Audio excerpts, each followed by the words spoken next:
Selanjutnya boleh kami persilakan kepada Bapak Akmal Andriadi untuk waktu dan tempat dipersilakan. Oke, selamat apa ini? Selamat malam ya. Suara saya terdengar jelas. Jelas, Pak. Oke. Dari teman-teman yang hadir pada malam hari ini, saya ucapkan terima kasih karena eh, sebenarnya unik sekali sih judul untuk eh, malam hari ini ya. Boleh ke halaman judul dulu?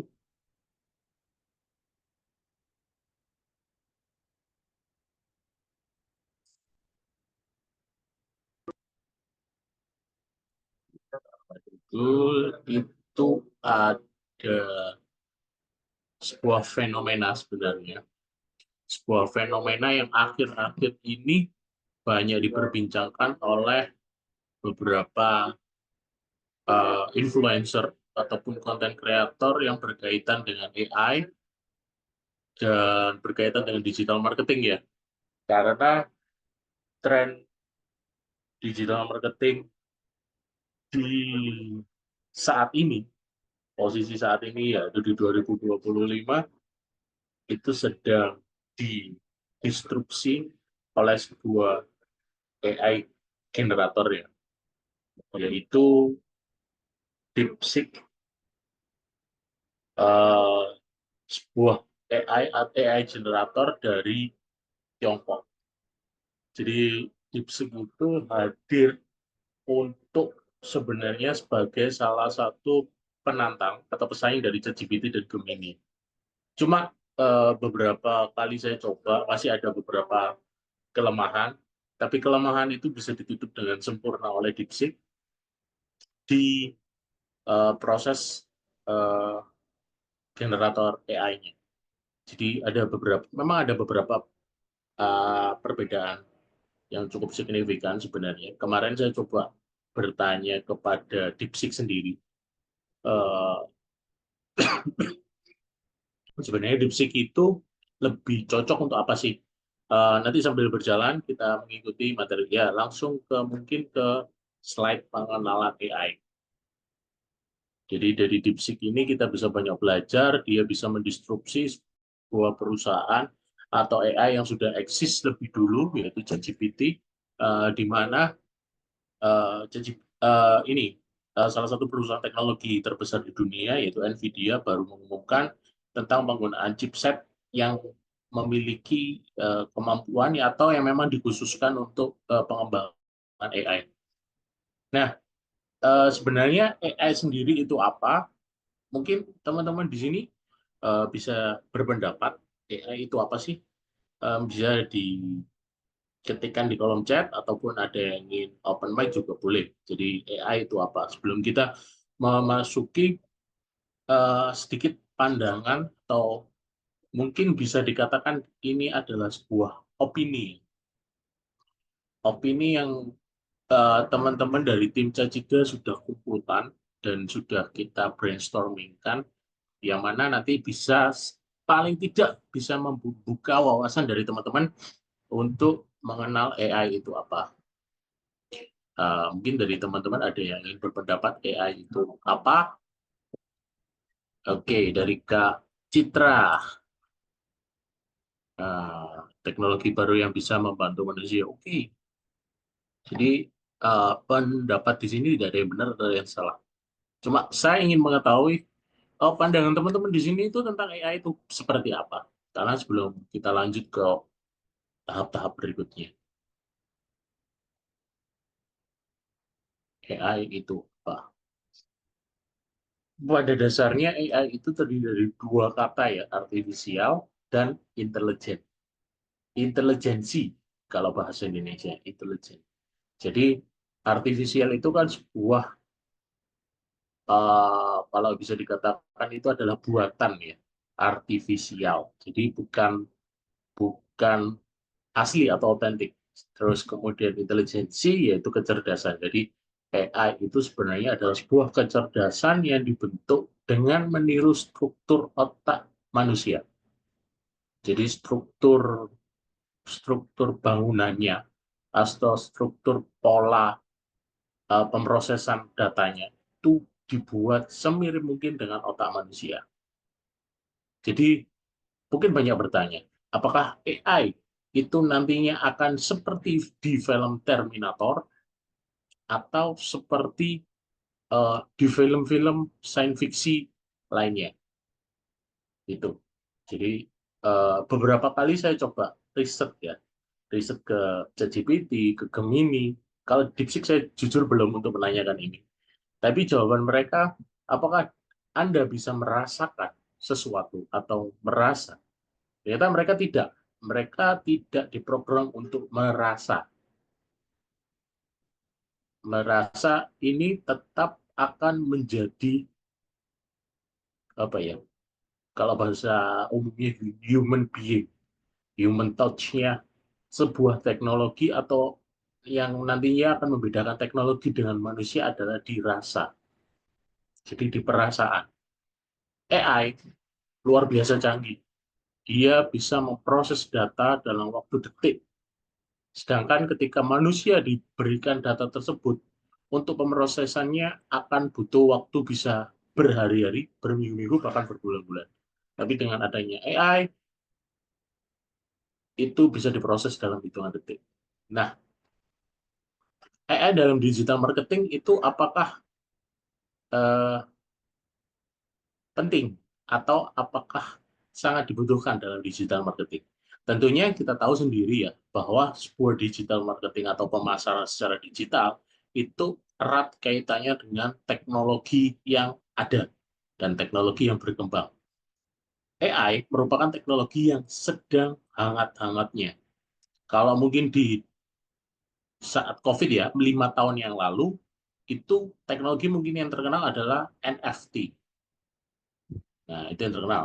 Makanya muncul metaverse, sebuah first atau ibaratnya itu dunia atau kalau first itu bisa dikatakan semesta lain pada dunia digital. Itu namanya metaverse. Apakah metaverse saat ini masih ada? Sebenarnya secara mungkin definisi ya, metaverse itu seperti yang digambarkan oleh Meta Corporation ya. Jadi kita bisa aktivitas layaknya kita di kehidupan sosial di sehari-hari, tapi di dunia digital.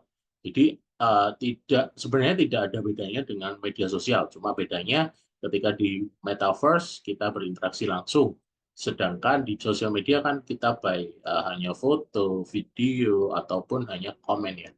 Situ. Jadi eh, apakah nantinya AI ini akan seperti metaverse yang dalam hitungan kurang dari 5 tahun sudah bisa dikatakan hilang? Apakah seperti itu? Padahal dulu digadang-gadang di metaverse itu itu bisa dikatakan adalah dunia kedua selain di bumi. Nah, dulu seperti itu. Tetapi pada kenyataannya sekarang sudah tergantikan oleh AI.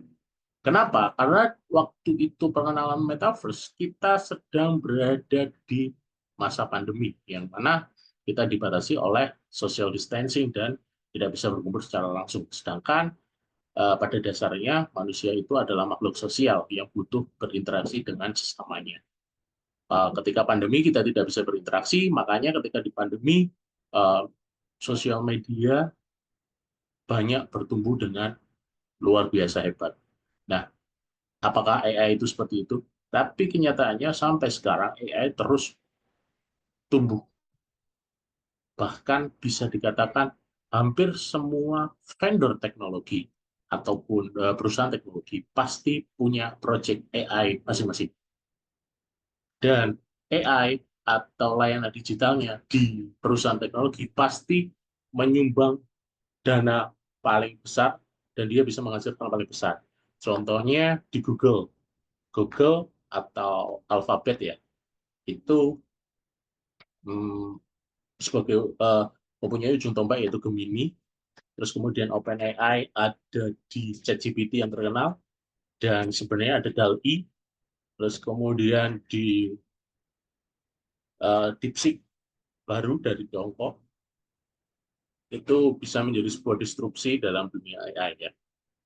Nah, menurut beberapa statistik yang ada, pasar AI di marketing diperkirakan mencapai 40 miliar US dollar pada tahun 2025. Ini dari beberapa sumber ya. Terus 84 pemasar percaya AI membantu memahami konsumen, 57% pemasar sudah menerapkan AI dalam strategi marketing mereka. Nah, yang perlu digarisbawahi sebenarnya pada dasarnya AI itu bisa lebih besar daripada DeepSeek, daripada ChatGPT, daripada Gemini. Jadi secara definisi sebenarnya AI itu artificial intelligence atau kecerdasan buatan.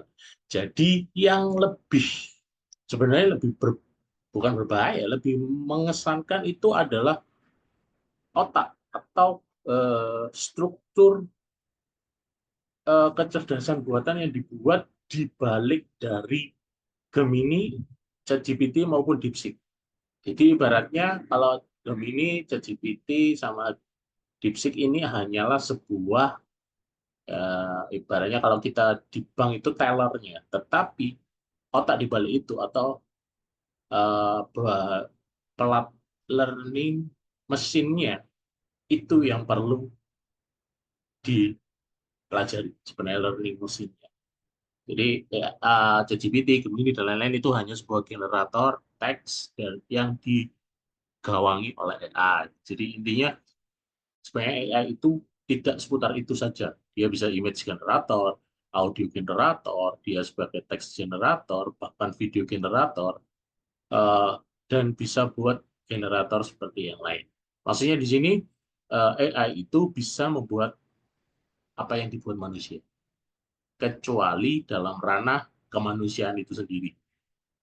Nah, Netflix dan Amazon menggunakan AI untuk merekomendasikan produknya. Sebenarnya AI ini juga digunakan oleh Instagram, Facebook, bahkan Shopee, Tokopedia.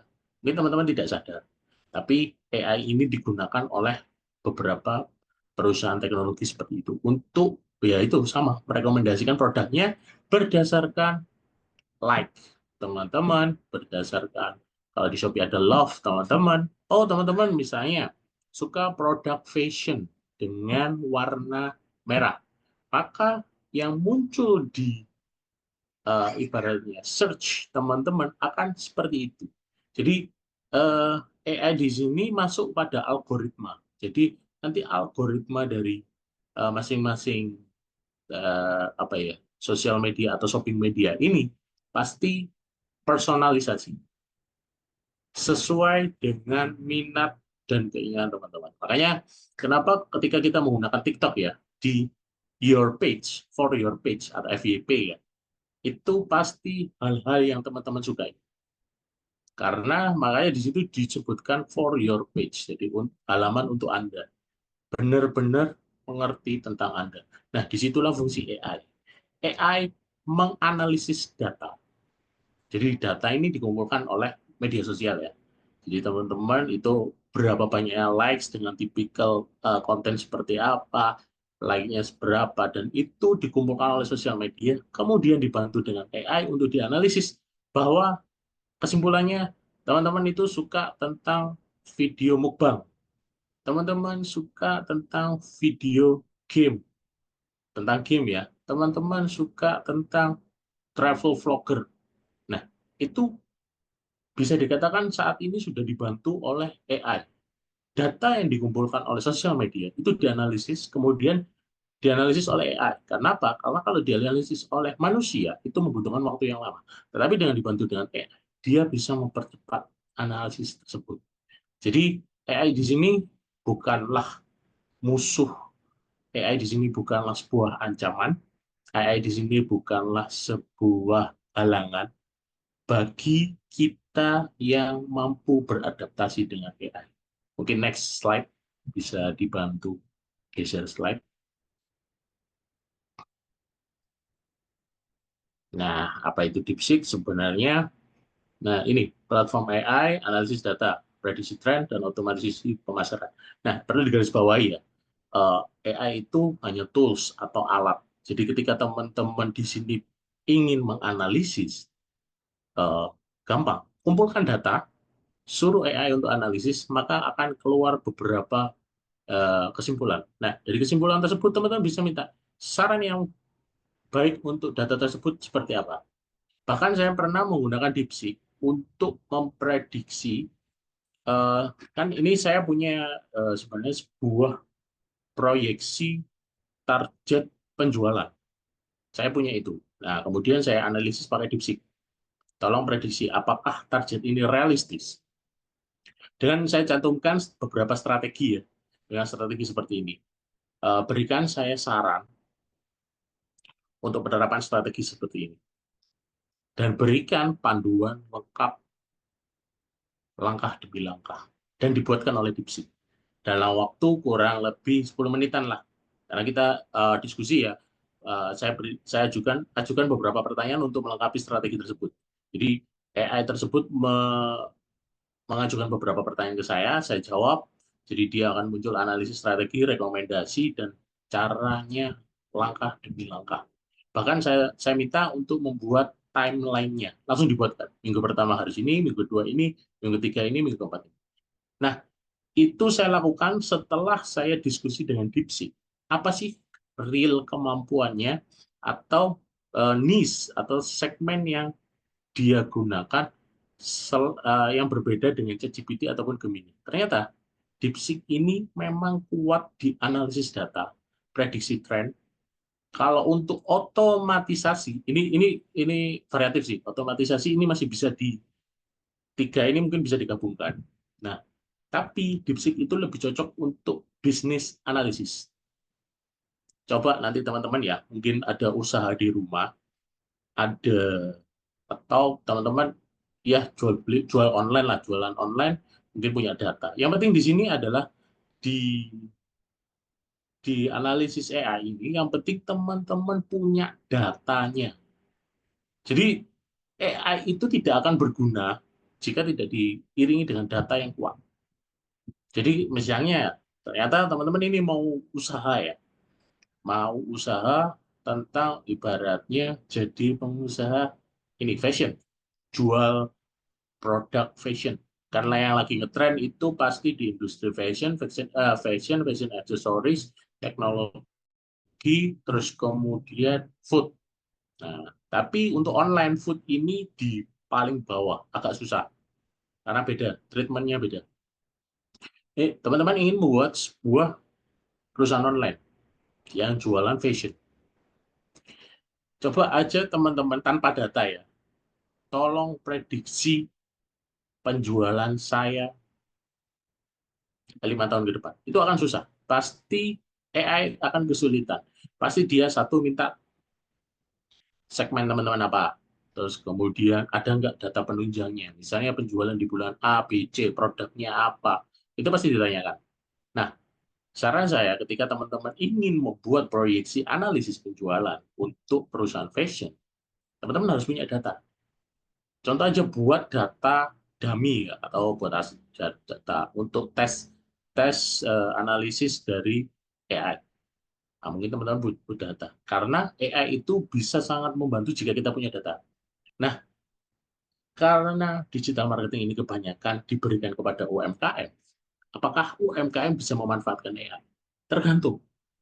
Jika untuk analisis bisnis ke depannya, ini akan susah jika tidak dimiliki data. Makanya kenapa bagi pelaku usaha pemula atau UMKM harusnya punya data minimal 1 bulan dulu, 1 bulan penjualan, datanya seperti apa, lengkap data penjualan, pembelian, biaya yang digunakan dalam usaha itu lengkap, sama berikan strategi. Nah, ketika itu sudah didapat, AI akan membantu menganalisis dan dia bisa membantu membuatkan strategi pemasaran. Jadi otomatisasi pemasaran di sini perlu adanya data. Makanya kan di beberapa tahun kemarin, itu isu yang paling kuat adalah big data. Perusahaan apapun, ketika dia mempunyai data pelanggannya, modelnya, kebiasaannya, maka dia bisa memenangkan hati pelanggan. Dari data kita bisa memprediksi pelanggan tersebut. Ada juga misalnya gini, contoh minimarket atau supermarket lah. Ada tipikal pembeli yang sukanya tiap hari datang tapi belanjanya sedikit. Ada juga yang 1 bulan sekali datang tapi belanjanya banyak.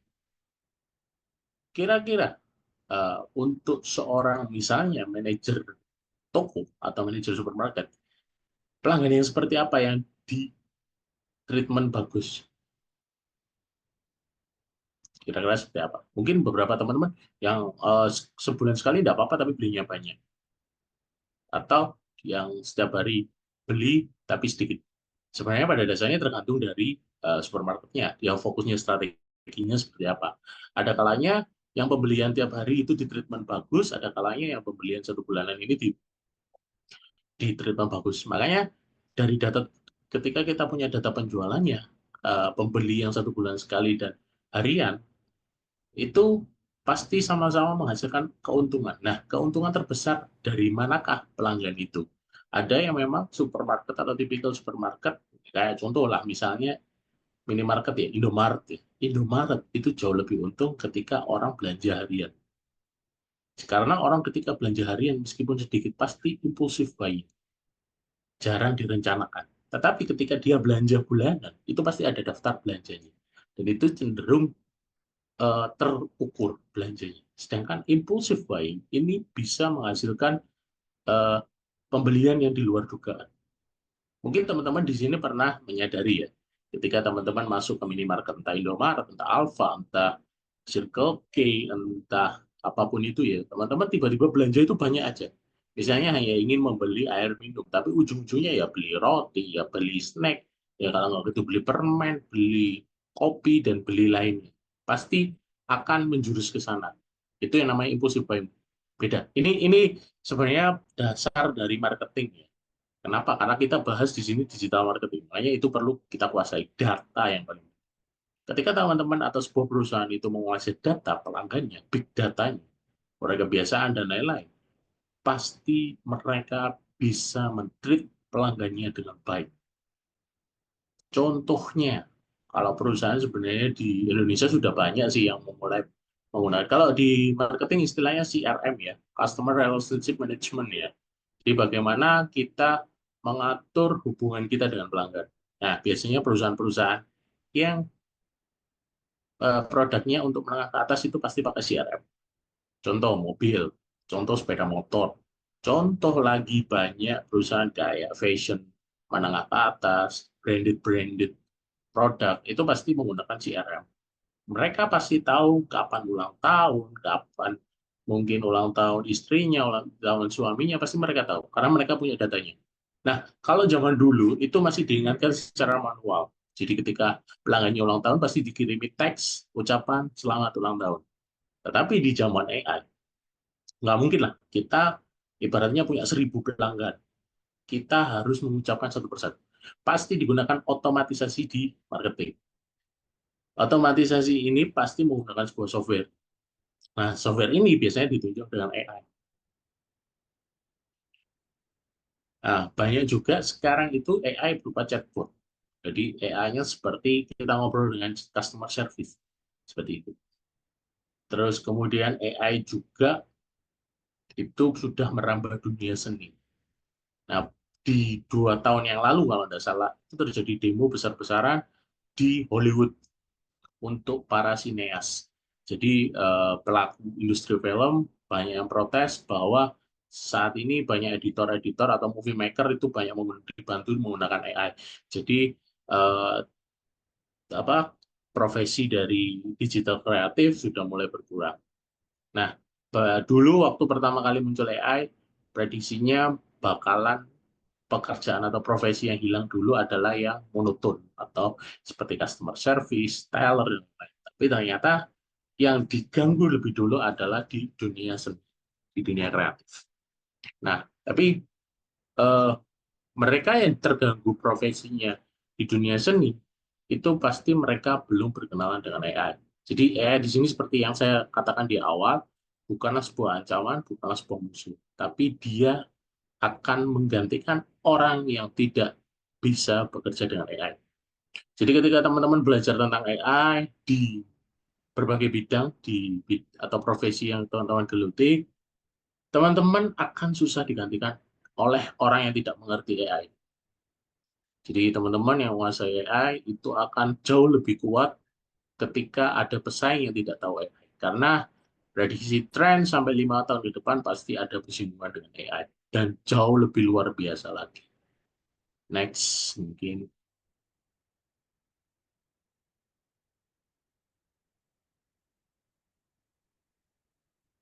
Nah, ini sebenarnya dampak DeepSeek. Sebenarnya pada dasarnya dampak AI ya.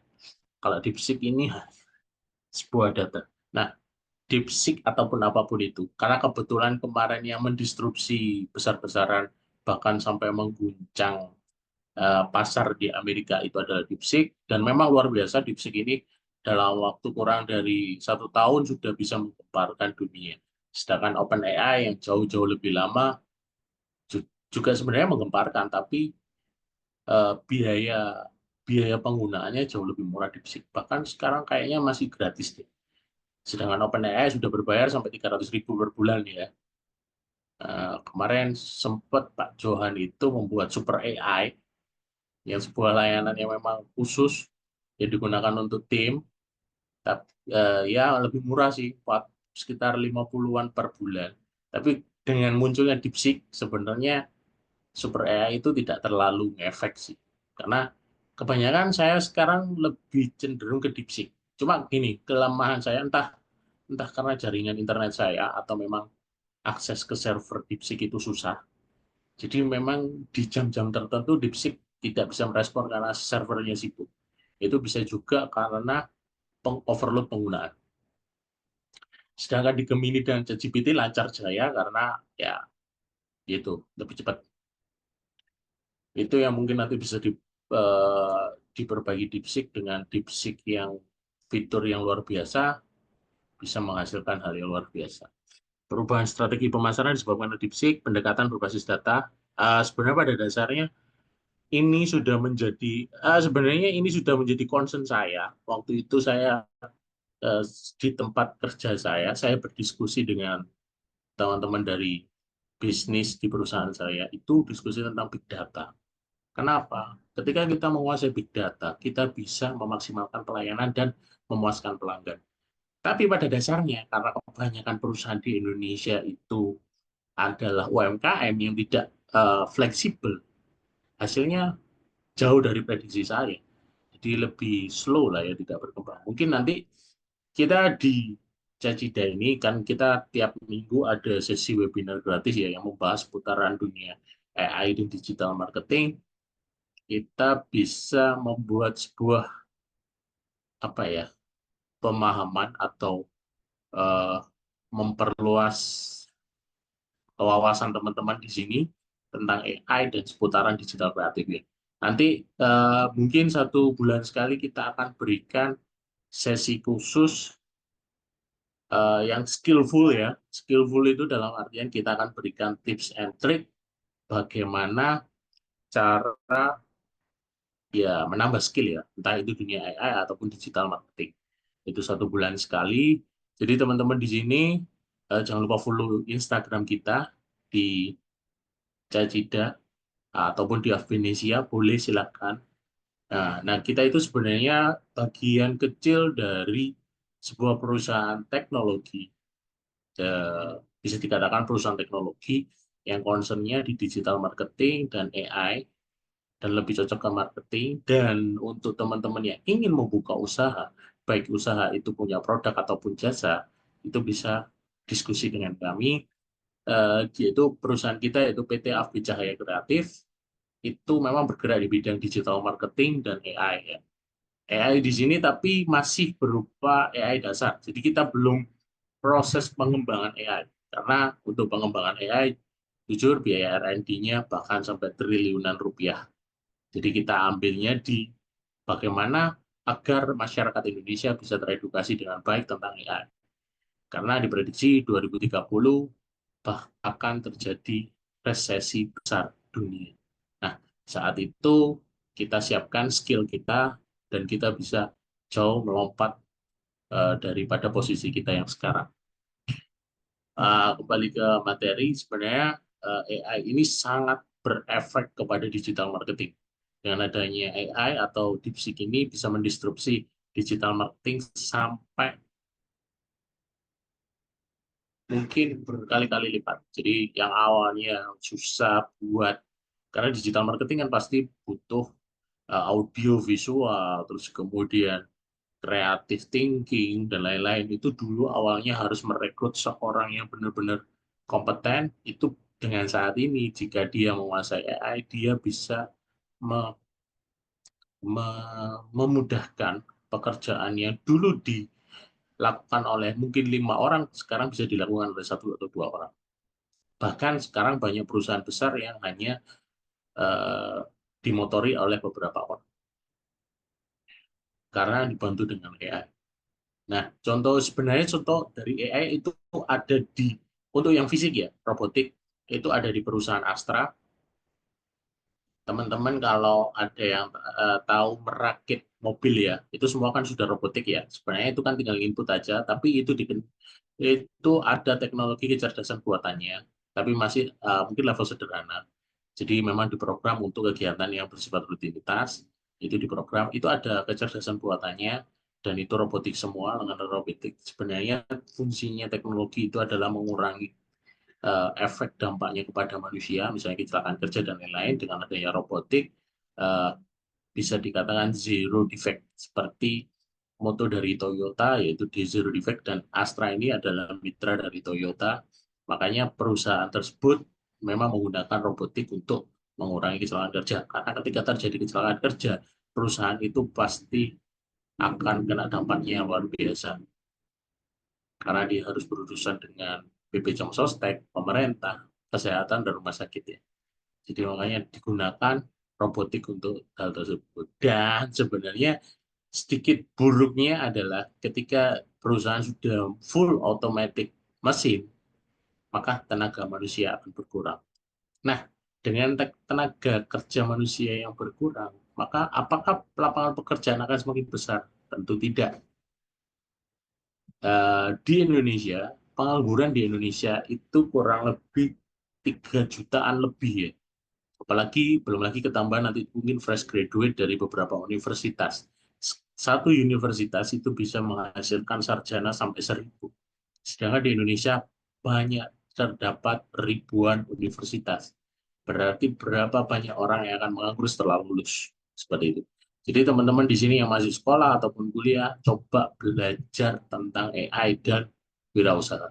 Jadi tidak mengandalkan seperti itu. Banyak Gen Z ya, yang orang katakan Gen Z itu pemalas, Gen Z itu mentalnya lembek dan lain-lain. Tapi pada dasarnya Gen Z itu punya creative thinking yang bagus karena dia dibentuk oleh masa teknologi yang sudah berkembang tinggi. Jadi Gen Z itu punya pemikiran kreatif yang bagus. Eh, ini sisi positifnya ya.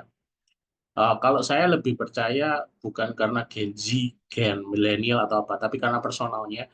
Banyak Gen Z yang sukses, yang jauh berkembang, banyak juga milenial yang pemalas. Banyak.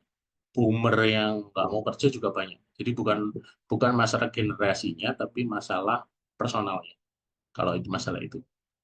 Nah, ini ada studi kasus, yaitu Shell. Nah, Shell itu punya analisis data geospasial dan risiko proyek energi. Jadi, Shell ini sebenarnya perusahaan apa ya, bisa dikatakan seperti Pertamina ya. Dan dia mempunyai beberapa data, pasti punya.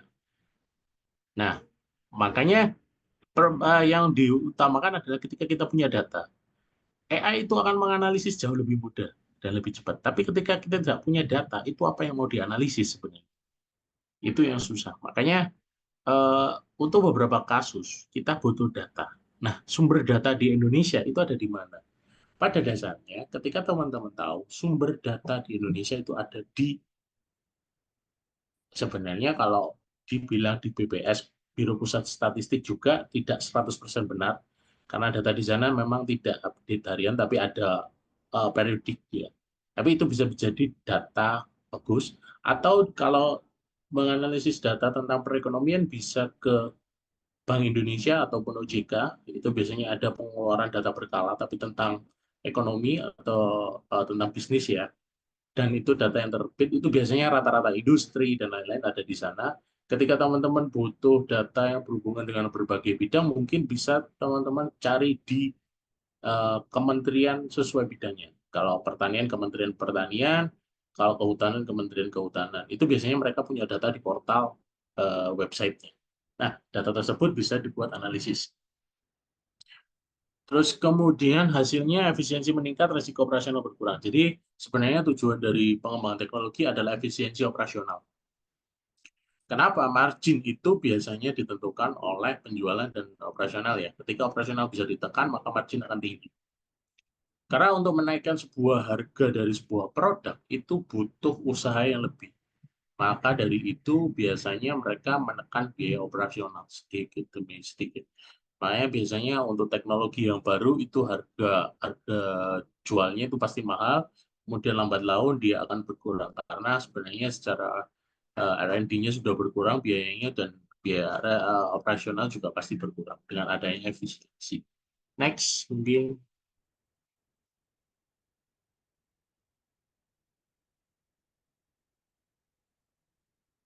oke, tantangan dan peluang di dunia AI. Sebenarnya kita berada di sebuah masa, yaitu terjadi perang AI antara DeepSeek, Gemini, ChatGPT, dan beberapa vendor AI yang lainnya. Tetapi itu yang akan menguntungkan kita sebagai customer. Karena dengan adanya perang tersebut, maka mereka berlomba-lomba memberikan pelayanan yang terbaik, sedangkan kita sebagai customer akan menikmati layanan yang terbaik tersebut. Tantangannya yaitu ketergantungan teknologi pasti. Di era sekarang kita pasti tergantung dengan teknologi. Bahkan ketika kita keluar rumah, kita jauh lebih takut ketinggalan handphone daripada ketinggalan dompet. Karena di handphone kita bisa beli apapun, sedangkan di dompet kita belum tentu bisa beli apapun. Keakuratan data memang ini jadi permasalahan di Indonesia karena belum tentu data yang diberikan itu akurat. Karena berdasarkan beberapa kali saya temuan langsung di lapangan, data itu tidak valid. Hanya rekayasa bisa dikatakan seperti itu. Tapi di sisi yang lain, tentunya dengan metode pengumpulan data yang sudah tervalidasi dan para penguji atau eh, penganalisis datanya jauh lebih baik, ya, bisa jadi data itu lebih akurat. Privasi dan etika itu pasti akan di dunia digital itu pasti hampir tidak ada karena kita sendiri yang membuka privasi kita di dunia digital. Contoh media sosial. Kita seringkali mengupload kegiatan pribadi kita di dunia maya. Berarti secara nggak langsung kita membuka privasi kita. Etika ini masih debatable ya, jadi bisa dikatakan bisa didebatkan. Nah, skill gap di dunia teknologi seperti AI ini akan terjadi skill gap yang jauh lebih tinggi. Ketika orang itu tidak mengenal AI, akan merasa tertinggal jauh dengan orang yang menguasai AI. Seperti peluangnya, segmentasi dan personalisasi jauh lebih akurat dan lebih gampang, dan biaya murah tentunya. Inovasi produk dan layanan jauh-jauh lebih gampang daripada 10, 20, 30 tahun yang lalu. Optimasi anggaran pemasaran jauh lebih efisien karena kita bisa menggunakan AI dan teknologi untuk membantunya. Pentingnya adaptasi AI yaitu persaingan ketat. Kita berada di masa persaingan ketat. Contoh tadi, beberapa universitas bisa mengeluarkan sarjana yang luar biasa banyak. Terus respon cepat terhadap perubahan besar, kesempatan upgrade skill dan wawasan baru. Itu ketika kita bisa beradaptasi dengan AI. Next.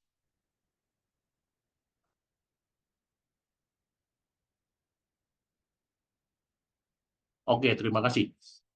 Oke, sebelum kita mengakhiri sesi hari ini, mungkin ada yang ingin ditanyakan seputaran AI, DeepSeek, ataupun apapun seputaran dunia kreatif, digital, dan sehubungan dengan teknologi. Silakan, bisa di chat ataupun open mic.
Silakan kalau ada pertanyaan atau kalau absensi sudah diberikan ya. Jadi teman-teman Sudah, Bapak. yang ya teman-teman yang sudah bergabung dengan kita, yang sudah masuk ke grup nanti bisa tanya-tanya di situ. Bagi teman-teman tim internal dan Cecida, jika ada pertanyaan atau nanti kita bahas di sesi evaluasi ya. Oke, karena waktu sudah menunjukkan hampir jam 8. Mungkin dari Pak Johan ada tambahan.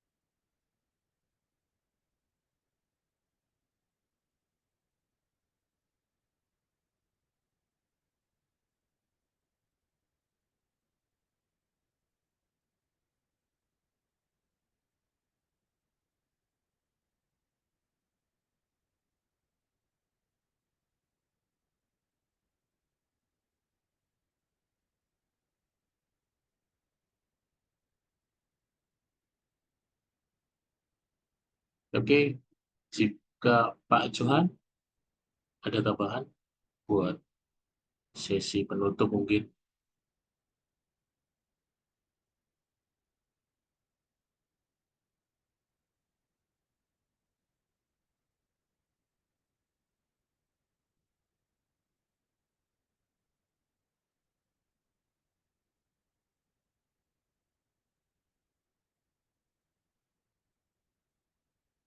Oke, mungkin saya kembalikan ke moderator. Barangkali nanti Pak Johan bisa menambahi. Jadi saya kembalikan lagi yang bagian teman-teman hadir di malam hari ini bisa mengisi absensi ya. Saya kembalikan untuk waktu dan tempat kepada moderator. Baik, Bapak. Terima kasih atas pemaparan dan penjelasan dari webinar Cacingga ini. Semoga apa yang beliau telah kasih ilmu kepada kita bisa diterapkan di kehidupan sehari-hari. Oke, selanjutnya karena nama.